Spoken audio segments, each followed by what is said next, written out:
जी बच्चों, कैसे हैं आप लोग। मैं आपका फिजिक्स टीचर तलहा उबैद और आज हमने चैप्टर 1 के शॉर्ट क्वेश्चंस करने हैं। सबसे पहले हमारा पास जो शॉर्ट क्वेश्चन है वो है जी 1.1। इसमें वो कह रहा है name several repetitive phenomena occurring in nature which could serve as reasonable time standards. तो इसके लिए सबसे पहले तो हम उन फिनोमिना की लिस्ट लिख लेते हैं। The rotation of earth on axis. सबसे पहली बात तो ये है कि आपने अपने माइंड में ये रखना है कि टाइम स्टैंडर्ड का मतलब ये है कि ऐसा कुछ जो बार बार रेगुलर टाइम इंटरवल्स में रिपीट हो। तो इसके लिए हमारे पास rotation of earth on its own axis जो 24 आवर्स में कंप्लीट होती है, ये भी हम ऐड कर सकते हैं। हार्ट बीट और ह्यूमन पल्स रेट, जो हमारी हार्ट बीट है वो भी एक फिक्स रेगुलर टाइम इंटरवल्स के बाद अपने आप को रिपीट करती है, तो इसको भी टाइम स्टैंडर्ड के तौर पे यूज़ किया जा सकता है। Oscillations of simple pendulum, simple pendulum की जो ऑसिलेशंस है इनको भी हम टाइम स्टैंडर्ड के तौर पे यूज़ कर सकते हैं। Revolution of moon around the earth, तो ये बहुत सारी एग्जांपल्स हैं। Characteristic vibrations of crystals such as quartz crystal etcetera. Radioactive decay rate, ये रेडियो एक्टिविटी का नाम आपने स्कूल क्लासेस में पढ़ा होगा। पार्ट 2 में जाके 21st चैप्टर में हम डिटेल में पढ़ेंगे। रेडियो एक्टिविटी में हम ये कहते हैं कि कुछ ऐसे रेडियो एक्टिव सब्सटेंसेस हैं, कुछ ऐसे न्यूक्लियाई हैं जिनका चार्ज नंबर 82 से ज़्यादा है, उनके अंदर से मुसलसल रेडिएशंस निकलती रहती हैं। तो रेडियो एक्टिव डिके जो है वो भी बार बार रेगुलर टाइम इंटरवल में अपने आप को रिपीट कर रहा होता है। तो ये था हमारा क्वेश्चन 1। इसके बाद क्वेश्चन 2 में कह रहा है give the drawbacks to use the period of pendulum as time standard. वो कह रहा है कि सिंपल पेंडुलम के टाइम पीरियड को टाइम स्टैंडर्ड के तौर पे यूज़ करने में क्या क्या ड्रॉबैक्स हैं। जो अभी हमने पिछले शॉर्ट क्वेश्चन में सिंपल पेंडुलम का भी जिक्र किया, लेकिन उसमें ड्रॉबैक्स क्या है, नुकसानात क्या है, वो आज हम इस क्वेश्चन में डिस्कस करेंगे। सबसे पहली बात तो ये कि सिंपल पेंडुलम के टाइम पीरियड का फॉर्मूला हम जानते हैं, T is equal to 2π√L/g। अब इसमें L क्या है, लेंथ ऑफ सिंपल पेंडुलम, और G क्या है, एक्सेलरेशन ड्यू टू ग्रेविटी। अब हम जानते हैं कि एक्सेलरेशन ड्यू टू ग्रेविटी और लेंथ के ऊपर सिंपल पेंडुलम की डिपेंडेंस है, इस फॉर्मूला से हमें नज़र आ रहा है। तो अगर हम एक्सेलरेशन ड्यू टू ग्रेविटी की बात करें तो इसकी वैल्यू तो हाइट के साथ साथ चेंज होती है, यानी सरफेस ऑफ अर्थ पर ये मैक्सिमम है। जैसे जैसे हम हाइट पे जाएंगे इसकी वैल्यू में कमी आएगी। ऐसे ही हम अर्थ के सेंटर की तरफ जाएं, डेप्थ के अंदर, अर्थ के अंदर अगर हम जाएं तो फिर भी एक्सेलरेशन ड्यू टू ग्रेविटी में कमी आती है। इसका मतलब है अगर जी में कमी आएगी तो फिर time period of simple pendulum में भी कमी आएगी। अगर हम हाइट में ले जाएंगे तो टाइम पीरियड कुछ और होगा, डेप्थ के अंदर ले जाएंगे तो टाइम पीरियड कुछ और होगा। तो इसका मतलब ये हुआ कि यहाँ एक प्रॉब्लम आ गई है, यानी जी के चेंज होने से टाइम पीरियड की वैल्यू में तब्दीली आ सकती है।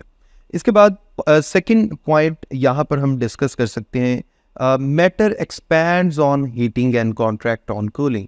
हम जानते हैं कि टेम्परेचर जैसे जैसे बढ़ता है ज़्यादातर सॉलिड जो है वो एक्सपैंड करते हैं और कूलिंग पे यानी टेम्परेचर कम करने पे वो सिकुड़ते हैं। तो इसका मतलब है सिंपल पेंडुलम की लेंथ में भी वेरिएशन आ सकती है, और अगर लेंथ में वेरिएशन आ सकती है तो यही जो फॉर्मूला था 2π√L/g, इसमें लेंथ में वेरिएशन की वजह से टाइम पीरियड में वेरिएशन आ जाएगी। इसका मतलब ये हुआ कि यहाँ भी एक छोटी सी प्रॉब्लम आ गई है।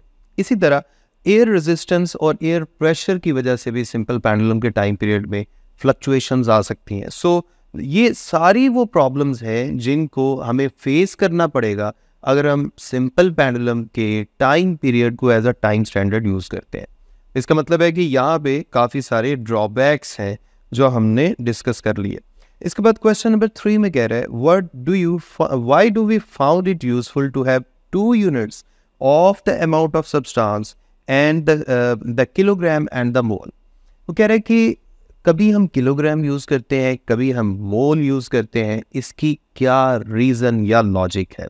तो हम इसमें ये कहेंगे कि अगर हमें सिर्फ अमाउंट ऑफ सब्सटेंस में मैटर के साथ गर्ज है, हमें नंबर ऑफ एटम्स या मॉलिक्यूल्स की हद तक कैलकुलेशन नहीं करनी, तो फिर हम किलोग्राम यूज़ करेंगे।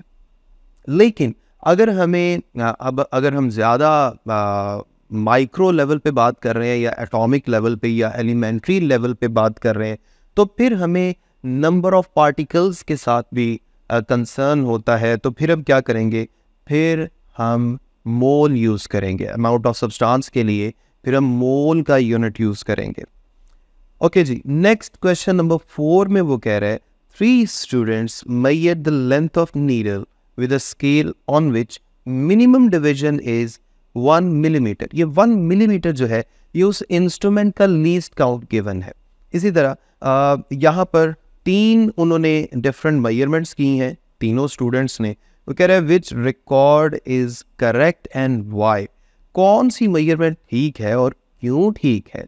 तो इसके लिए सिंपल सी बात है, करेक्ट आंसर तो बनता है 3 प्लेसेस ऑफ डेसिमल। इसकी रीज़न मैं आपको बताने लगा हूँ। रीज़न इसकी कुछ यूँ है, आप गौर कीजिएगा कि लीस्ट काउंट कितना था 1 मिलीमीटर, और जितनी भी मेजरमेंट्स हैं वो तो मीटर के यूनिट में गिवन है। तो इसका मतलब है लीस्ट काउंट को भी हमें मीटर में कन्वर्ट करके फिर आइडिया लगाना है।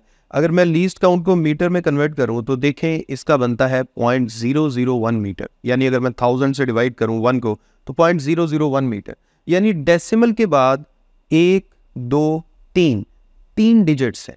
So third place of decimal तक लीस्ट काउंट। इसका मतलब है जो मेजरमेंट है जो हम इस इंस्ट्रूमेंट की मदद से करना चाह रहे हैं वो भी डेसिमल के बाद 3 प्लेसेस तक ज़रूर आएगी। और आप गौर करें एक ही मेजरमेंट है जो डेसिमल के बाद 3 डेसिमल प्लेसेस तक है 0.214। So this is the right answer, यही हमारा करेक्ट आंसर है। इसके बाद क्वेश्चन नंबर 5 में कह रहे हैं an old saying is that a chain is only as much strong as its weakest link. वो कह रहा है कि एक पुरानी कहावत है कि एक चेन उतनी ही स्ट्रॉन्ग होती है जितनी उसकी कमज़ोर तरीन कड़ी होती है, यानी वीकेस्ट लिंक जितना स्ट्रॉन्ग होता है। इसमें हमने क्या करना है, what analogous statement can you make regarding experimental data used in computation. हम इसी तरह की स्टेटमेंट कंप्यूटेशन में कैसे दे सकते हैं, जहां हमारे पास काफ़ी सारा डेटा है, एक्सपेरिमेंटल डाटा है, वहां हम इससे मिलती जुलती स्टेटमेंट किस तरह की दे सकते हैं। तो इसमें सिंपल सी बात है, देखें अगर हम उस स्टेटमेंट की बात करें, देखें फर्ज कर लें हमारे पास एक चेन है हमारे पास, लेट्स सपोज ये है हमारे पास एक चेन। इस चेन में आप जानते हैं कि इस तरह से लिंक्स हैं। चेन इसी तरह बनती है ना, काफ़ी सारे लिंक्स होते हैं उसके। अब फर्ज कर लें इस लिंक में जो वीकेस्ट लिंक है वो ये वाला है, ये वीकेस्ट लिंक है। अब जब भी मैं इस चेन को खींचूंगा दोनों डायरेक्शंस में, आउटवर्ड डायरेक्शन में अगर मैं इसको खींचूंगा तो ये हमेशा इसी जगह से टूटेगी। इसीलिए पुरानी कहावत ये थी कि एक चेन की स्ट्रेंथ उतनी ही है जितनी उसकी वीकेस्ट लिंक की स्ट्रेंथ है, यानी ये हमेशा यहाँ से ब्रेक होगी जो इसका वीकेस्ट पार्ट है। सो इसी तरह की स्टेटमेंट हम कंप्यूटेशन में किस तरह की दे सकते हैं कि एक एक्सपेरिमेंटल डेटा उतना ही एक्यूरेट हो सकता है जितना उसकी कमज़ोर तरीन रीडिंग की एक्यूरेसी है, यानी an experimental data is as much accurate as its least accurate reading in computation. ये था हमारा इस क्वेश्चन का आंसर। इसके बाद हम मूव करते हैं question number 6, 1.6 the period of simple pendulum is measured by stop watch, what type of errors is possible in the time period. वो कह रहे हैं टाइम पीरियड की मेजरमेंट में किस किस तरह के एरर्स पॉसिबल हैं। तो देखिए सबसे पहला तो एरर हो सकता है पर्सनल एरर, यानी जो बंदा एक्सपेरिमेंट कर रहा है उसने एक्सपेरिमेंट ठीक किया है या नहीं किया, उसकी नेग्लिजेंस हो सकती है, उसने जो एक्सपेरिमेंट किया है उसका मेथड डिफरेंट हो सकता है या मेथड गलत हो सकता है। तो इस एरर को हम बोलेंगे पर्सनल एरर। ठीक है, this error occurs due to negligence and inexperience of the observer, जो बंदा एक्सपेरिमेंट परफॉर्म कर रहा है। दूसरी रीज़न हो सकती है सिस्टमैटिक एरर। सिस्टमैटिक एरर क्या होता है? ऐसा एरर जो मेजरिंग इंस्ट्रूमेंट के फॉल्ट की वजह से होता है, यानी अगर किसी मेजरिंग इंस्ट्रूमेंट में फर्ज कर लें कोई ज़ीरो एरर है या उसकी कैलिब्रेशन में कोई प्रॉब्लम है, तो फिर वो जो एरर है उसे सिस्टमैटिक एरर कहते हैं, क्योंकि वो हमारी हर मेजरमेंट को एक ही अंदाज में डिस्टर्ब करता है, एक ही अंदाज में हमारी मेजरमेंट को ख़राब करता है। That's why this error is called systematic error. तो सिस्टमैटिक एरर जो है ये भी हो सकता है और इसमें रीज़न क्या है, जैसे मैंने अभी आपको बताया, it may be the zero error of instrument और पुअर कैलिब्रेशन। ठीक है, इसके बाद हम मूव करते हैं अपने नेक्स्ट क्वेश्चन की तरफ। नेक्स्ट क्वेश्चन हमारे पास है, does a dimensional analysis give any information about the constant of proportionality that may appear in an algebraic expression. कह रहे कि क्या डायमेंशनल एनालिसिस की मदद से, अब याद है ना हमने कुछ न्यूमेरिकल्स और एग्जांपल की थी जिस पे हमने डायमेंशंस को यूज़ करते हुए डिफरेंट फॉर्मूले बनाए थे। वो कह रहे कि क्या उस मेथड से हम ऐसा कोई है कि हम किसी कांस्टेंट ऑफ प्रोपोर्शनैलिटी के बारे में भी इंफॉर्मेशन ले सकें। तो इसका आंसर है जी बिग नो, ऐसा नहीं है। हम डायमेंशनल एनालिसिस की मदद से कभी भी कोई ऐसी इंफॉर्मेशन नहीं निकाल सकते जिसका ताल्लुक कांस्टेंट ऑफ प्रोपोर्शनैलिटी से हो। कांस्टेंट ऑफ प्रोपोर्शनैलिटी के लिए हमें एक्सपेरिमेंट करने पड़ेंगे या थ्योरेटिकली उस कांस्टेंट की वैल्यू निकालनी पड़ेगी। इसके बाद हम मूव करते हैं अपने नेक्स्ट क्वेश्चन की तरफ। नेक्स्ट क्वेश्चन है, अच्छा यहाँ पर एग्जांपल भी गिवन है 2 पाई, यहाँ पर जो 2 पाई है ये भी कांस्टेंट प्रोपोर्शनैलिटी है। इसी तरह जो एफ ड्रैग फोर्स का फॉर्मूला है 6 पाई ईटा आर वी, इसमें भी जो 6 पाई ईटा आर है ये भी कांस्टेंट है। 6 पाई ईटा 6 पाई बेसिकली ये भी कांस्टेंट ऑफ प्रोपोर्शनैलिटी है। इसकी वैल्यू भी हम एक्सपेरिमेंट या थ्योरेटिकली फाइंड कर सकते हैं। इसके बाद है हमारा नेक्स्ट क्वेश्चन नंबर 8। वो कह रहे हैं right the dimensions of pressure and density. मैंने आपको अपने लेक्चर्स में बहुत डिटेल में डायमेंशंस निकालने का मेथड बताया था। फॉर एग्जांपल हम प्रेशर की डायमेंशंस निकालते हैं तो हमने प्रेशर का फॉर्मूला लिख लिया, फोर्स पर यूनिट एरिया, ऊपर फोर्स की डायमेंशन आ जाएगी, नीचे एरिया की डायमेंशन आ जाएगी। इसके बाद आप गौर करें, ऊपर फोर्स की डायमेंशन ml की पावर -2 और नीचे एरिया लेंथ इंटू विड्थ होता है तो इसकी डायमेंशन l का स्क्वायर होगा। ऊपर एक l इस स्क्वायर के साथ कैंसिल हो गया तो नीचे हमारे पास क्या बच जाएगा, हमारे पास आ जाएगा mt की पावर -2 डिवाइडेड बाय l। इसको जब हम सिंप्लीफाई करके ऐसे लिखेंगे तो ml इनवर्स t की पावर -2।